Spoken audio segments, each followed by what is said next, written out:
High, hello, নমস্কার। Australia ও ইংল্যান্ডের মধ্যে দ্য অ্যাশেজ সিরিজ ২০২৫-২৬ শুরু হতে চলেছে নভেম্বরের ২১ তারিখ থেকে। আর এই সিরিজ শেষ হবে ২০২৬ ৮ই জানুয়ারিতে। অস্ট্রেলিয়া ও ইংল্যান্ডের এই সিরিজের সকল ম্যাচগুলির দিনকাল সময় হলো অস্ট্রেলিয়া ও ইংল্যান্ডের প্রথম টেস্ট ম্যাচ খেলা হবে ২১শে নভেম্বর শুক্রবার।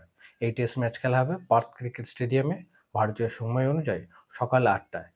অস্ট্রেলিয়া ও ইংল্যান্ডের দ্বিতীয় টেস্ট ম্যাচ খেলা হবে ৪ই ডিসেম্বর বৃহস্পতিবার। এই টেস্ট ম্যাচ খেলা হবে ব্রিসবেনের গাবাতে ভারতীয় সময় অনুযায়ী সকাল ৯টা ৩০ মিনিটে। অস্ট্রেলিয়া ও ইংল্যান্ডের তৃতীয় টেস্ট ম্যাচ খেলা হবে ১৭ই ডিসেম্বর বুধবার। এই টেস্ট ম্যাচ খেলা হবে অ্যাডিলেডে ওভালে ভারতীয় সময় অনুযায়ী সকাল ৫টা ৩০ মিনিটে। অস্ট্রেলিয়া ও ইংল্যান্ডের চতুর্থ টেস্ট ম্যাচ খেলা হবে ২৬শে ডিসেম্বর শুক্রবার। এই টেস্ট ম্যাচ খেলা হবে মেলবোর্ন ক্রিকেট গ্রাউন্ডে ভারতীয় সময় অনুযায়ী সকাল ৫টা ৩০ মিনিটে। অস্ট্রেলিয়া ও ইংল্যান্ডের পঞ্চম টেস্ট ম্যাচ খেলা হবে ৪ই জানুয়ারি রবিবার ২০২৬। এই টেস্ট ম্যাচ খেলা হবে সিডনি ক্রিকেট গ্রাউন্ডে ভারতীয় সময় অনুযায়ী সকাল ৫টা ৩০ মিনিটে।